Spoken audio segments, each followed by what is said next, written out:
Mountain ranges with snow-dusted peaks cool their feet in the clear blue sea.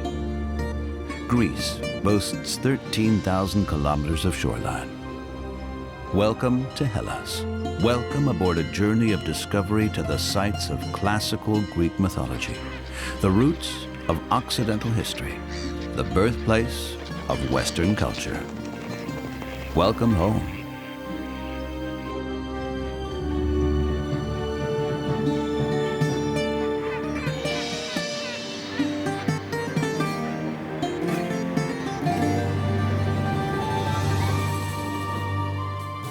This episode takes us from Thessaloniki, a city with a very eventful history, to the three splayed fingers of the Halkidiki Peninsula, from left to right on the map, via Ierissos and Nioroda to Mount Athos.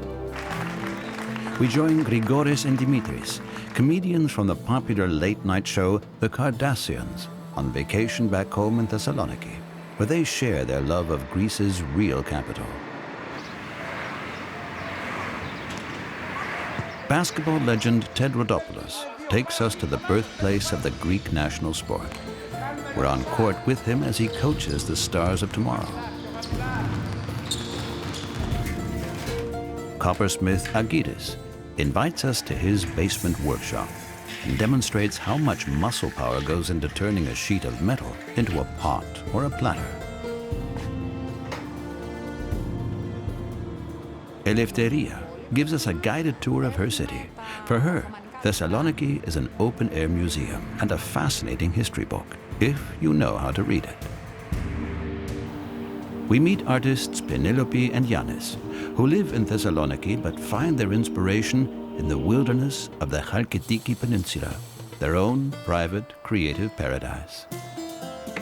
In Ierissos, we get to know shipbuilding Nikos, who swears by the local pine wood for building his handmade fishing boats. We then accompany young fisherman Alexis, who sails out in just such a wooden kaiki to cast his nets in the Gulf of Mount Athos.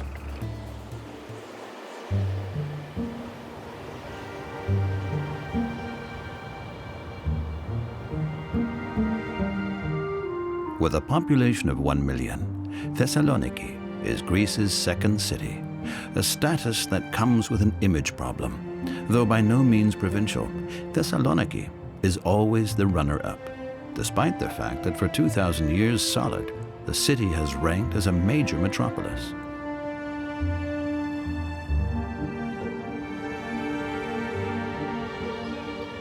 Thessaloniki, named after Saloniki, a sister of Alexander the Great, was founded in 300 BC. Then came the Romans. For a time, Thessaloniki even served as their imperial city. The Saracens, the Normans, and the Ottomans followed. Even today, a mighty ancient wall still surrounds large parts of the city center. It once went all the way down to the coast, to the White Tower.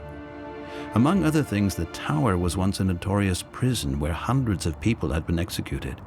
Later, to whitewash the memory of its bloody history, it was literally painted white. The color has long since faded. The name, however, has stuck. The White Tower is now the city's most famous landmark. Thessaloniki is a must-see city. There is something magical about it that you feel as soon as you arrive here, at the White Tower. When you go for a walk here, it's as if you were strolling through a book about many epochs, all of them significant for Europe.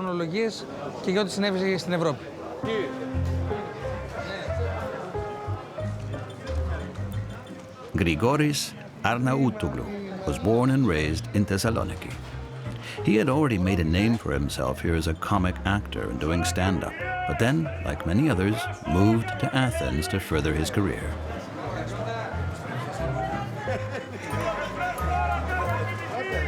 Now, he was finally back home again, in the early morning at the farmer's market, enjoying mingling with old friends and his fans.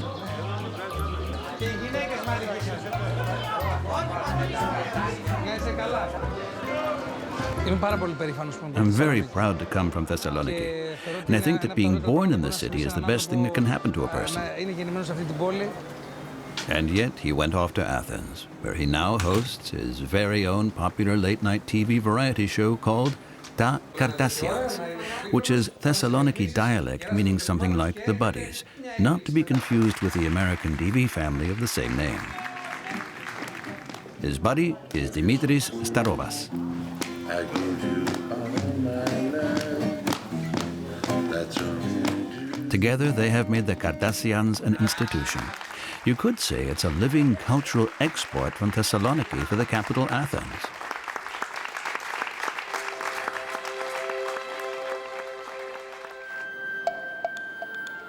Now, they were home for the holidays in the true city of their dreams. Both agree that Thessaloniki is where they are really at home. From above the old city wall, they enjoy a frappe, Greek iced coffee, and the view of the bay. Should we reveal that Thessaloniki is called Frappe City, Frappedoupolis? Why does that please you? Yes, my friend, because everyone here drinks frappe. So should we install a big frappe with a straw in it atop the White Tower as a cultural export? Frappe, just think, someone from Thessaloniki even invented a special straw so you can slurp it in more slowly. I think it was developed at the trade fair back then. Yes, I think the straw had a built-in system that prevented large amounts of coffee from being sucked up.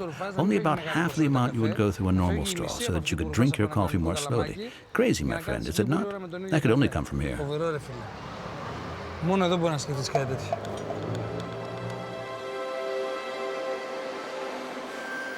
Such enthusiasm for their native city begged the question, why had Grigoris and Dimitris ever left Thessaloniki in the first place?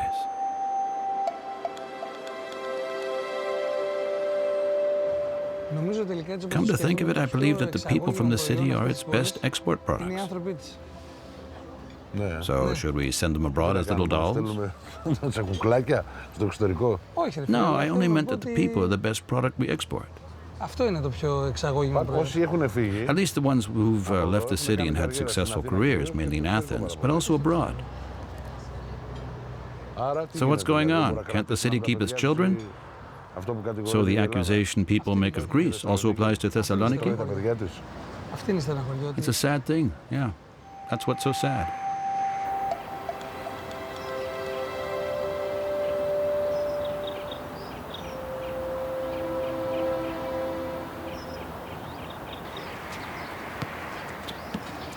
In every corner of the city, you can find a game of basketball in progress.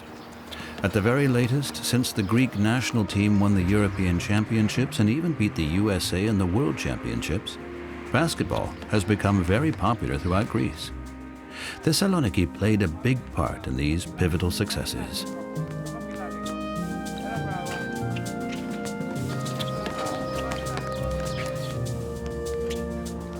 And this man made a large personal contribution, Coach Ted Rodopoulos, a legend. He spent a long time in the USA before returning to his home city. Coaching success is based first and foremost on dedication. You have to do your job dedicated to helping the players become better. Secondly, you need charisma. That's a gift you have to have. You have to be able to recognize what's going on in the game and then have the authority to optimize it. Ideally, a mutually respect relationship develops between coach and players, which allows the young athletes to take the instructions of their trainer on board so that they can profit from his experience.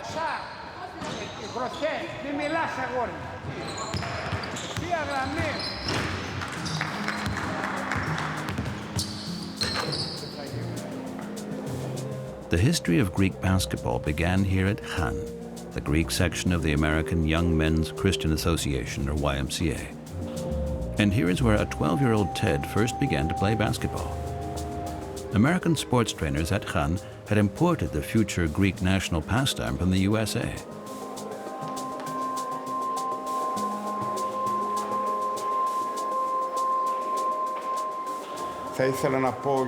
Regarding the history, I have to say that in 1919, Khan Thessaloniki brought basketball to the country.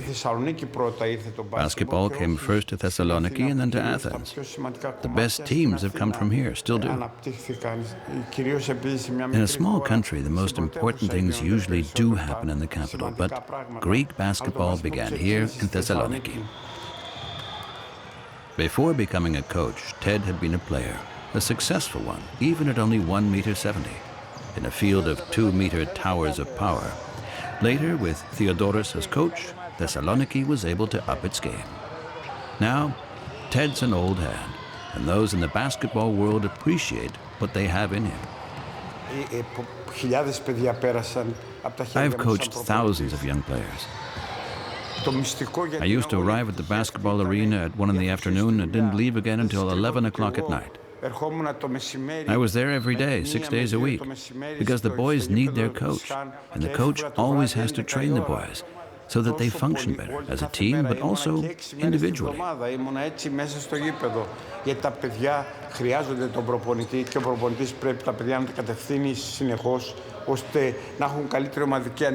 The hardest thing for a coach is to motivate the young players to do the right thing.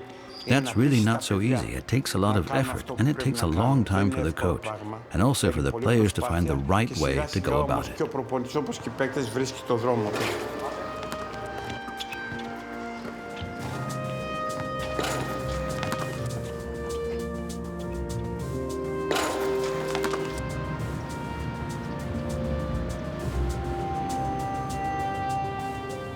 In the center of the city, near Aristoteles Square, lies Coppersmith's Arcade.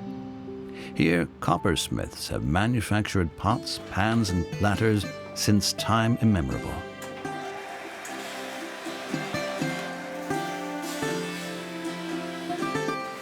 Agidis Lelopoulos carries on the tradition, in his cellar 8 meters below street level.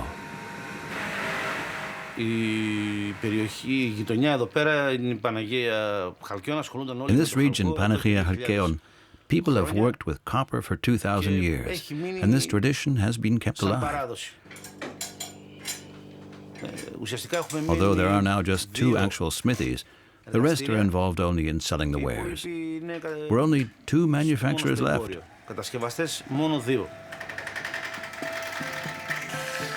Agidis is fastened to the lathe with a leather belt to help stem his weight against the machinery used to turn the brass sheet into a plate. Even when the metal is cold, quite a strenuous affair. I've been doing this job for 35 years. My father started the business and later I took it over.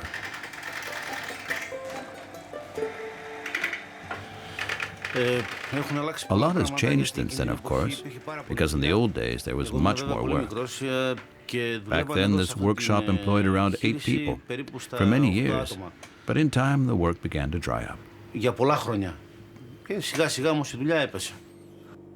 The competition from cheap industrial imports has put increasing pressure on skilled craftsmen. Agidis specializes not only in copper, but also in various alloys with tin and zinc, in other words, brass and bronze. Each material has its particular characteristics, responds differently to the lathing, founding, forging, cold pounding, and soldering processes. At present, we mainly produce products for cafes and coffee roasteries, everything to do with coffee. We make a lot of the traditional Greek coffee makers, trays for cafes, cups, containers for coffee and sugar, things like that. Θήκες για καφέ και ζάχαρη, τέτοια είδη. Δίσκους σερβιρίσματος, αυτά. Και κοιτάζουμε στην ελληνική αγορά η οποία... We keep an eye on the Greek market, the domestic demand. Greeks drink Greek coffee and buy the coffee makers, but foreigners are more interested in souvenirs. Προτιμούν το χαλκό στα παραδοσιακά είδη. The old folks say that this art will not vanish, that the economic crisis will one day pass, and the order books will fill up again. But there won't be many of us left by then. Η δουλειά, αλλά θα είμαστε πάρα πολύ λίγοι.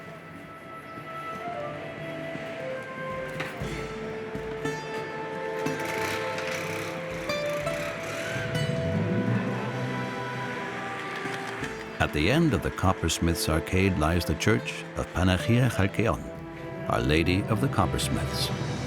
During Ottoman rule, the church had been converted into a mosque, and the district was given the name Kazankilar, from Kazani, cauldron.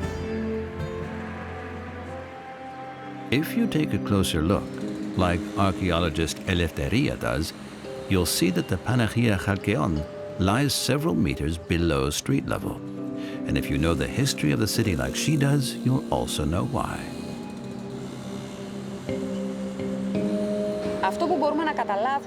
By examining the peculiar way the church is situated here, we just happen to learn something about the history of the city as well.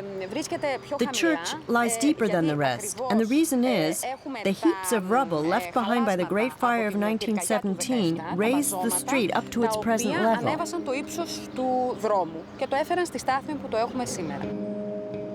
Huge sections of the city center burnt down in the fire, leaving 50,000 people homeless. New buildings were erected atop the ruins of the old structures. Eleftheria Theodoroudi teaches archaeology at Aristotle University of Thessaloniki. She works to enable the local citizens to actively embrace the city's archaeological finds in their daily lives. She and her students do field research, asking passers-by what they know about the historical sites and monuments around them. She's amazed at how little the locals know about the history of their own city. It's all about communicating to the public the results of our research on the historical monuments of this area, this urban development access, so that we can help the inhabitants to see their city in a whole new light. Because until now they've passed by these monuments every day without ever really taking any notice of them.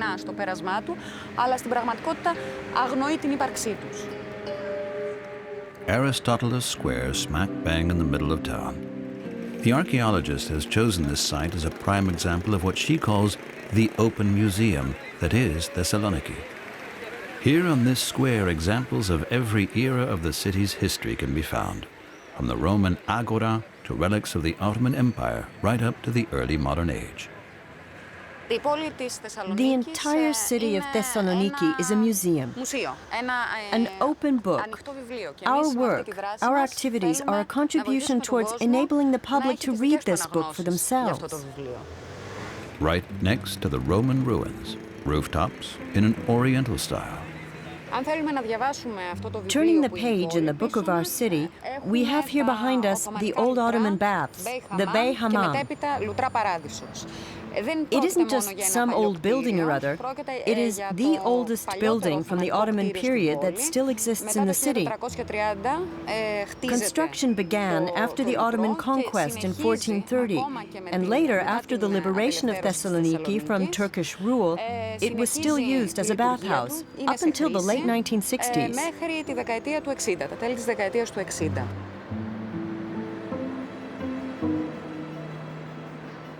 Stop-and-go traffic and utter chaos is business as usual on the streets of Thessaloniki. An attempt has been made to alleviate the heavy traffic situation by building a metro system. Construction had begun along Via Egnatia, an ancient road that 2,000 years ago had connected Rome with Constantinople, which later became Istanbul. Many representative historical buildings line the thoroughfare.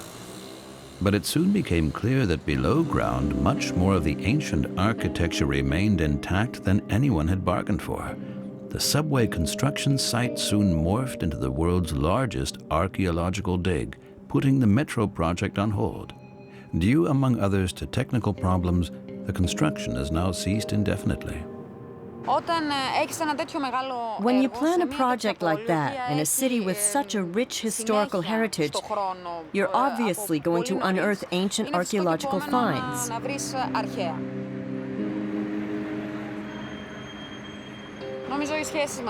I think that our relationship to the past is fundamentally fraught with conflict, because many of us don't know how to deal with this ancient legacy.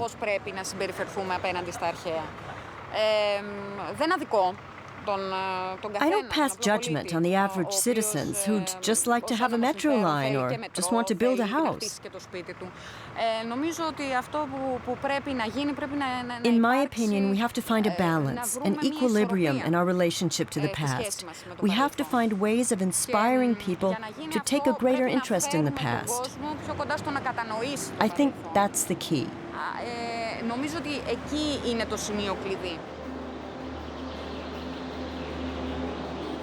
Thessaloniki is, after all, one of the few European cities with an unbroken historical arc. For 2,000 years, Athens slumbered, while here in Thessaloniki, history was being written.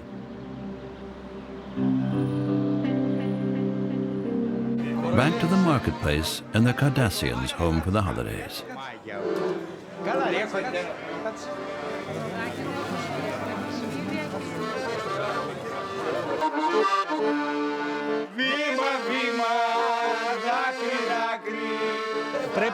If you want a taste of the Balkans, of Europe, of East and West, then you have to come to Thessaloniki.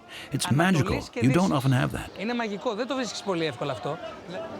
Πρέπει να έρθει να δει ένα συνοθήλευμα ανθρώπων. Here, you can meet a lot of people who are prepared to fall in love at any moment, to love and to live. In their eyes, you will see the spark and the lunacy of a Greek who really loves living in this town.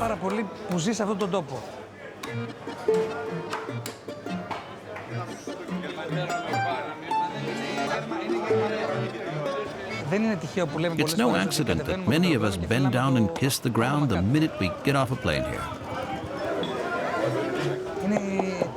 That's Thessaloniki. Listen, what a beautiful word. Thessaloniki.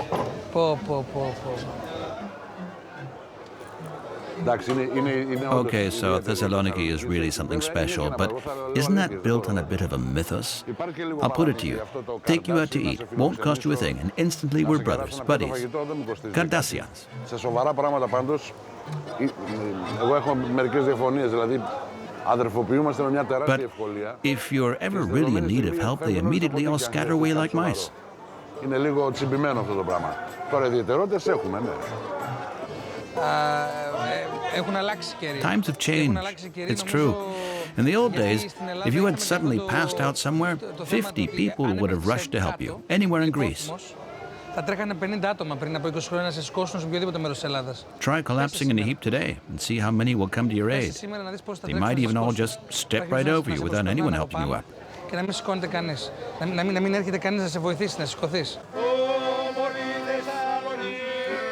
This sort of moral decline is a worldwide phenomenon, but Greeks find it especially painful because they're so proud of their tradition of everyday human kindness and warm hospitality, especially in Thessaloniki.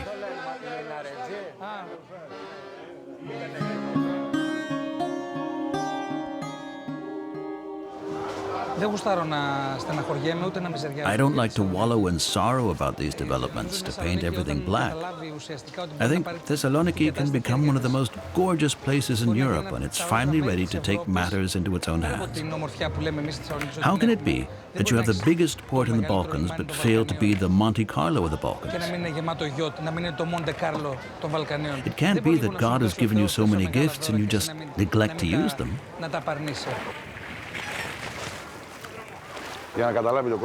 Here's an example for you to illustrate the extent of the lack of interest shown here.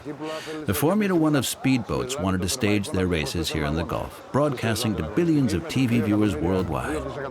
They sent all the paperwork to the municipality. This event would have instantly raised the profile of the city globally, and the municipal government didn't even respond. It's as if De Niro had called to ask if I wanted to part in one of his films and I didn't even bother to call back. It's just insane.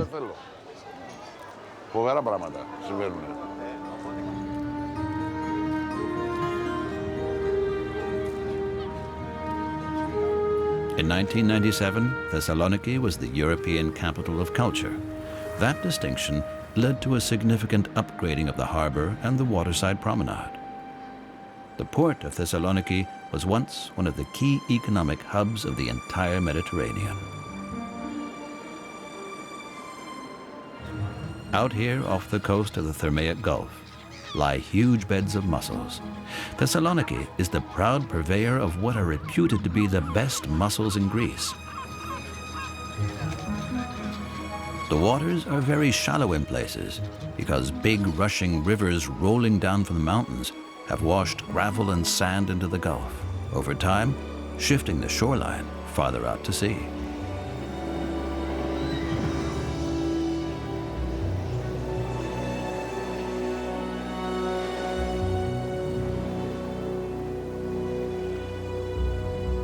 This time our journey had begun in Thessaloniki, taking us down to the harbor on the wide bay at the city's edge.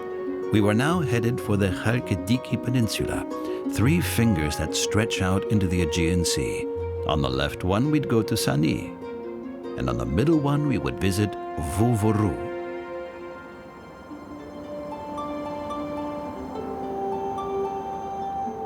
On the way to Cassandra, the westernmost part of the Halkidiki Peninsula, and the local gateway destination for the city folk from Thessaloniki, 50 kilometers away as the crow flies.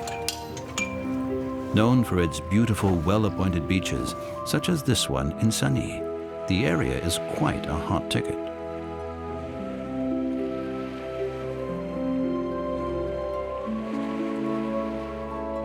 There's a saying in Greece that instead of dying and going to heaven, a citizen of Thessaloniki would rather die and go to Halkidiki.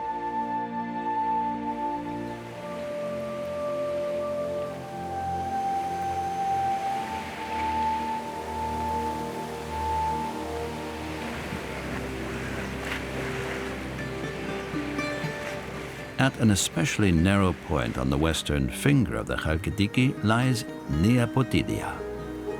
In the neighborhood of Nea Fokia, Nea Moudania, Nea Playa. Many place names in this part of Greece carry the prefix Nea, new. These are towns founded by ethnic Greek settlers who had been forced to leave Turkey after the Greco-Turkish War in 1923. Among these refugees were those who dug this canal, which cuts through the Cassandra Peninsula, enabling sailing yachts and motorboats to take a shortcut.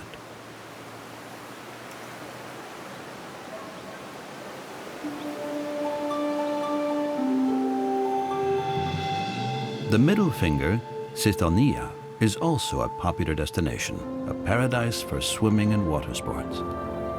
Solo diving off the coast, however, is strictly prohibited. Many archaeological treasures worth huge sums on the global black market are presumed to be within easy reach in the clear shallows. Understandably, measures must be taken to keep the cultural heritage of Greece from slipping out of the country.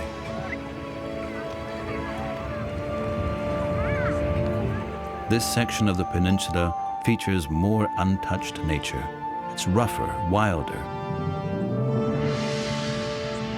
Here there are more mountains and more solitude.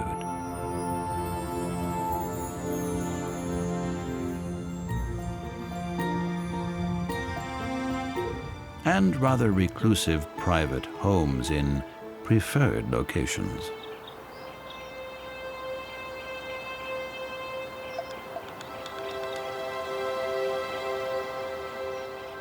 This is where siblings Penelope and Yannis Valtis come for a getaway. Whenever they can find time, they make the 2-hour car trip from Thessaloniki to spend time here in the family refuge.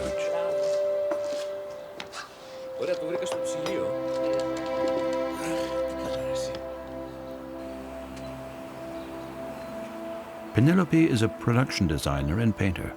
She remains fascinated by her favorite motif, Mount Athos, across the way.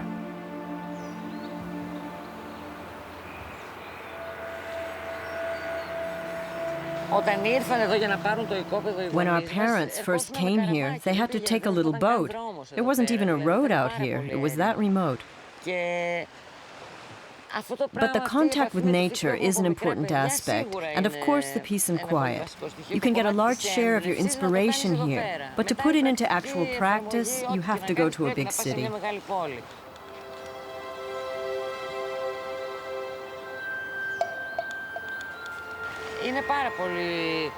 This is an ideal place to draw, to paint. because there's a high level of humidity which makes the light very soft.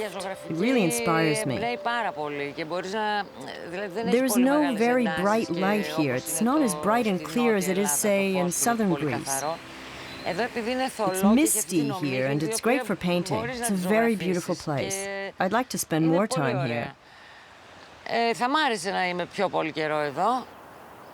Penelope enjoys the gentle atmosphere out here, a stark contrast to the pace and pressures of her work in film. Green is predominant here, along with turquoise, blue, and gray, too. That's the most beautiful thing about the Halkidiki, the gray, because of the high humidity, the mist. Because the sky isn't so clear, on some days it gives everything a gray maturity that I find very inspiring.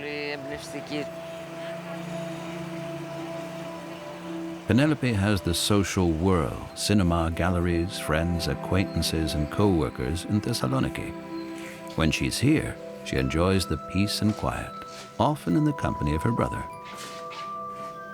Yanis is a video artist and has a little editing workstation just next door. He loves the big city, but for concentrated work, here on a video about the famous umbrella sculpture on the docks of Thessaloniki harbor, he prefers seclusion.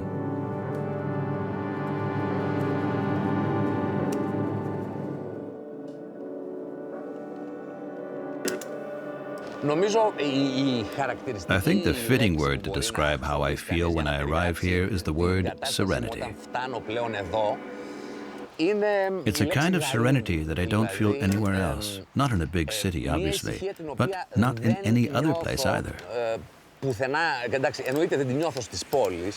Αλλά δεν τη νιώθω και σε άλλα τοπία. Τώρα, ίσως αυτό να συνδέεται και με το ότι το ξέρω I'm εδώ sure that και has something to do with the fact that I've known this place for 40 years. But it's also this view here, with Athos on the horizon. Και που κλείνει, ας το πούμε έτσι, με το Athos, το οποίο είναι ένα βουνό για μένα. For me, Mount Athos is the most beautiful mountain I've ever seen. If I were to ask a child to draw a picture of a mountain, they would invariably draw a mountain just like Athos. Με κάποιον περίεργο τρόπο, η αίσθηση το ότι είναι το Άγιο Όρος αυτό. You're also well aware that it's the holy Mount Athos out there and not just any old mountain. Just think of it. Right over there is a place that has hardly changed since the Middle Ages. Μεσαίωνα, ας πούμε, το ότι είναι οι καλόγεροι, δηλαδή λίγο αυτό το θρησκευτικό. And then there are the monks, the religiosity.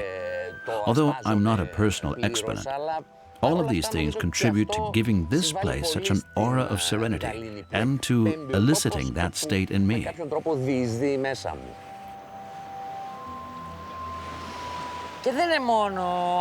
It's not just Athos, it's the whole landscape here. The outlines of the mountains that drop down into the sea and the cliffs.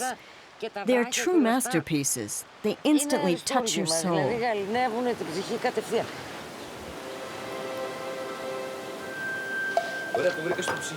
When Penelope and Yanis come to Vouvoroux, the first thing they do is to turn off their mobile phones and then take a deep breath of the tranquility that surrounds them here.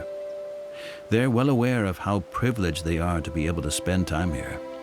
The deep appreciation makes them enjoy it all the more.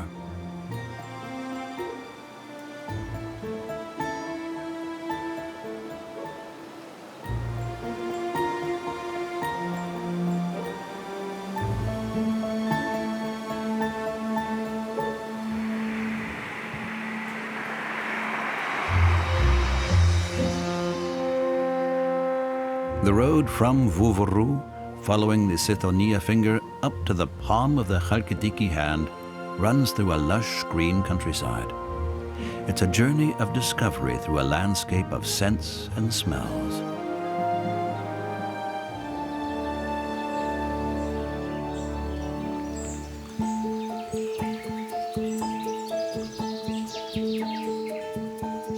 Ferns and plane trees line the route. Walnut trees, wild herbs, laurel and rose bushes, pine woods, and olive orchards abound. hardly a house or village to be seen. Plenty of nature, agriculture, and space for animals.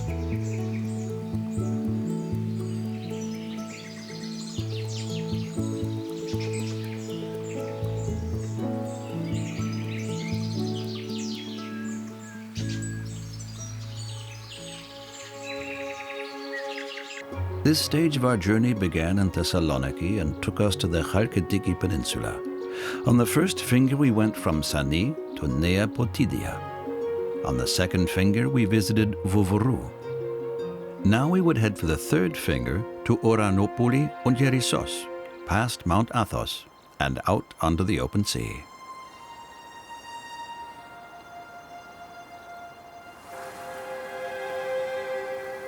The third finger of the Halkidiki Peninsula, Ayo Oros. In ancient times, the Persian king Xerxes, advancing on Greece, wanted to build a canal at the narrowest point to spare his naval fleet the perilous journey around the Cape. The project was never realized.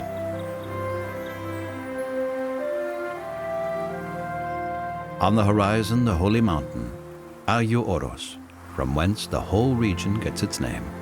More about that later.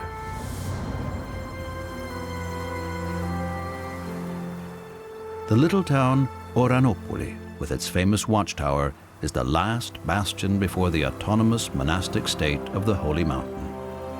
It was founded by King Alexarchos, who believed himself to be the sun god and bestowed a unique dialect upon the residents of the harbor town. Right next door, so to speak, close to the birthplace of the great Aristotle, lies the little harbor of Yerissos.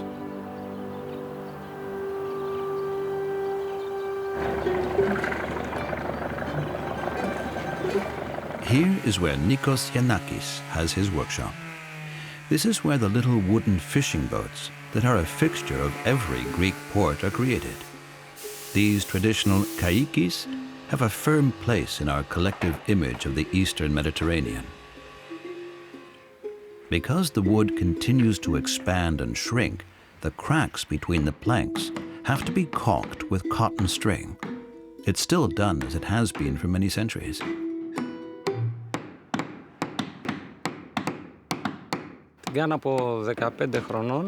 I've been doing this job since I was 15. That's 25 years now. I learned it from my father. And he made these boats from the age of 12. Many of the shipyards here in Yerissos date back to around 1820, which means they existed under Ottoman rule as well. The shipbuilder's trade is passed down from generation to generation.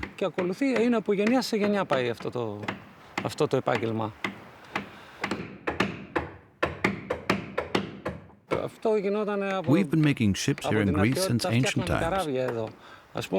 I did my Navy service on the Olympias, an historic trireme. That's the classic galley ship with the oars. So I got to know the whole history. We Greeks have always had a thing for ships. We have the sea and the islands. All goods transport, all travel, all changes of location were always done by ship. We use pine wood. We mostly have pines in Greece, and we've always used their wood, which we know and trust. Where there were repair shops and shipyards, the pine forests were never far away. It's the same here. The trees have always been close at hand. That had advantages for transport. The wood didn't have to be brought here from far away. We also work with pine, because the pine wood holds up well in water, because it's got a lot of resin.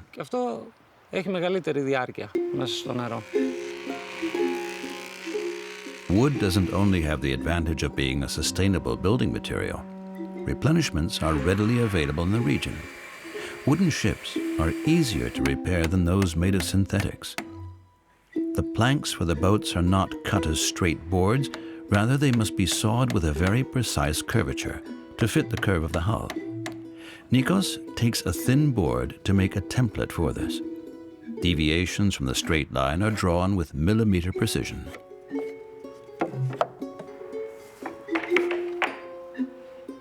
and then transferred to the plank wood.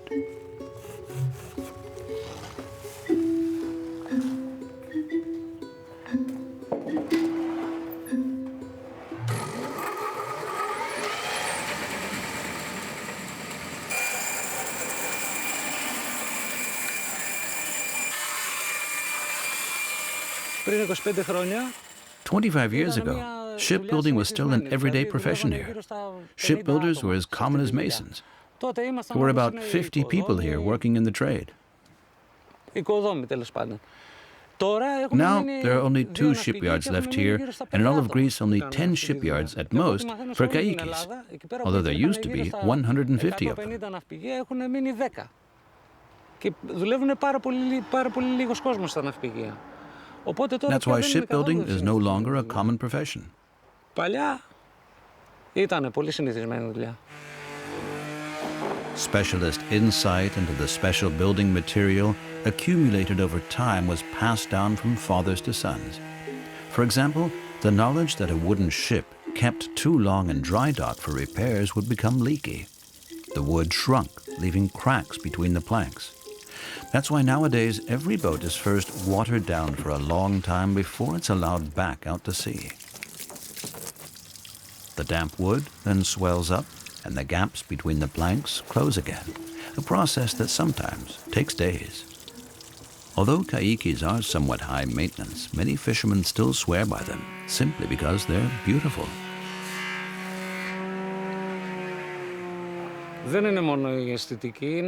But it's not only a question of aesthetics. It also has to do with the handling.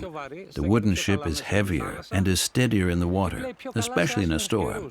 A ship made of plastic is much lighter and can easily make leeway in a strong wind. The wooded vessel is stronger, can withstand more, and has a longer lifespan.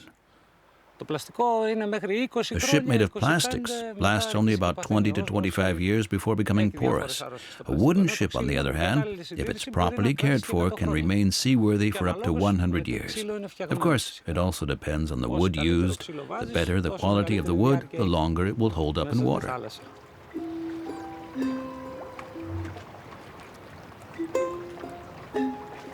Nikos has no time for recent EU scrapping incentives that saw hundreds of thousands of euros paid out in premiums for scrapping kaikis. Clearly, fish stocks had to be protected, he said, but paying people to destroy the little handmade fishing boats was incomprehensible and wouldn't solve the problem. On the contrary, bigger boats would just exacerbate overfishing. In Yerissos Bay, there are still a few who try to make a living from fishing, despite decidedly modest fishing quotas as a result of the overfishing.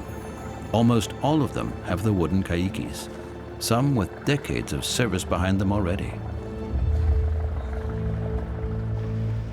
Alexis Konsoulas is one such die-hard fisherman. Chairman of the local Fishermen's Association, he's worked in the profession since childhood. At the time of our visit, his boat was in Nikos' workshop for repairs, so Alexis was setting out to sea with his friend Yanis. Together, the job would be easier, perhaps improving their prospects for a good catch.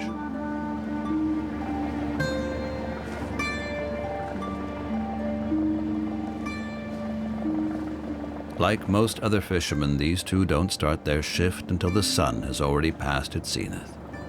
Because in the dark, the fish and other sea creatures can't make out the ropes, lines, and mesh so well anymore, so later they might end up in the net.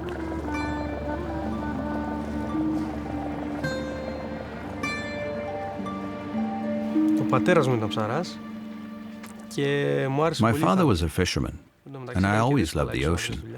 Also, it was hard to find work anywhere else, so I decided to devote myself to the sea.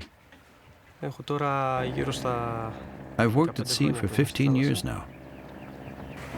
And I will keep on being a fisherman until old age.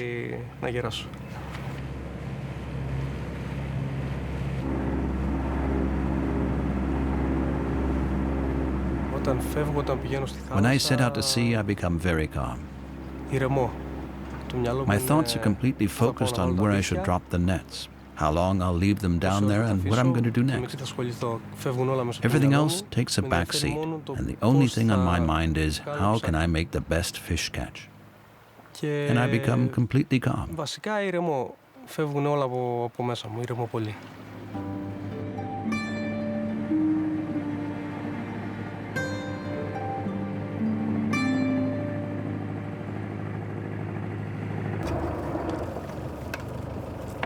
The nets of the two fishermen friends were in a sorry state. Ripped, torn, and shredded in the line of duty by aggressive algae, big fish, and from getting caught in the rocks. But new nets are very expensive, so for the time being, they would keep on using the ones they had.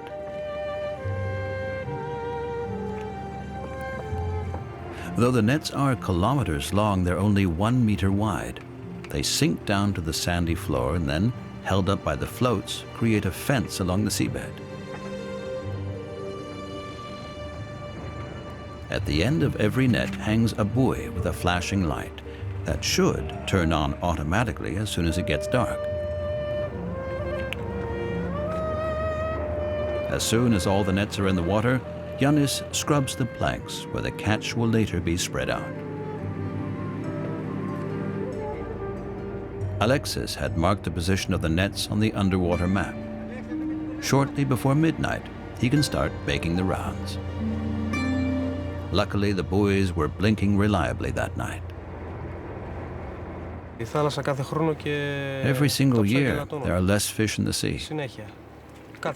Our earnings have become quite meager, but in other jobs elsewhere, it isn't easy either. So you keep betting on the sea and hoping that things will improve.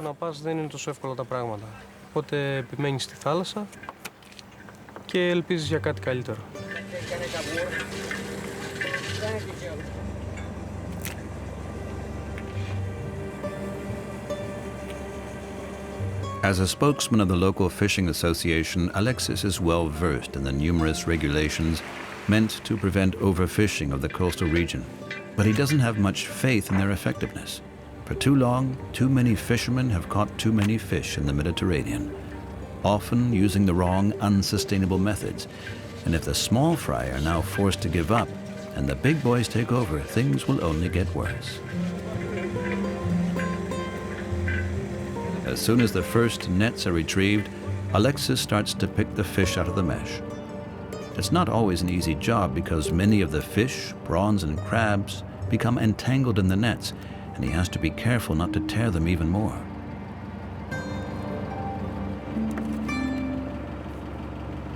Some days are a bit better than others, Alexis said of the modest catch, but you always get something just from being out at sea.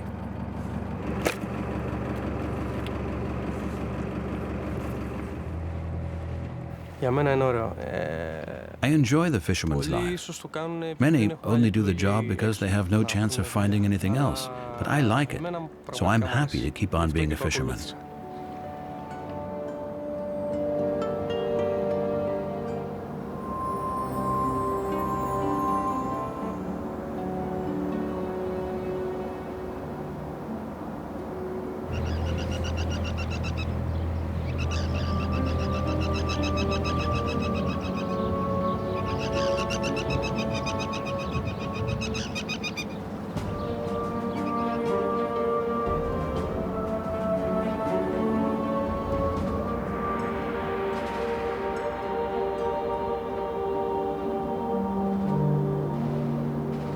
A bit further on, southwards along the same finger of the Halkidiki, begins the autonomous monastic state of Athos. Way back in the 8th century, the forbidding wilderness here was already serving as a safe haven and religious refuge for ascetics and hermits. Monks from all over Eastern Europe had retreated to Athos, the holy mountain, to live in seclusion. 20 monasteries were established here over the course of time. Strict regulations have created an isolated zone. Females, both human and animal, were banned from Athos from the beginning. And in formally recognizing the monastic state, the European Union upheld this law, so females are still prohibited from visiting Athos. Even today, the area is cut off from the outside world and its borders highly guarded, with barbed wire and walls running right down to the sea. The monastic state can be reached only by water. Visitors, however, require a visa, granted to a maximum of 10 persons daily. Only males need apply, and they must also attest a genuine religious interest. Many of the monastery buildings, which tourists can admire only from the vantage point of a sightseeing ship, date back to medieval times. 2,300 monks still live here today. They once numbered 40,000. Mount Athos is 2,000 meters high. 2,000 years ago, someone had floated the bright idea of turning the entire massive into a gigantic sculpture, a monument to Alexander the Great.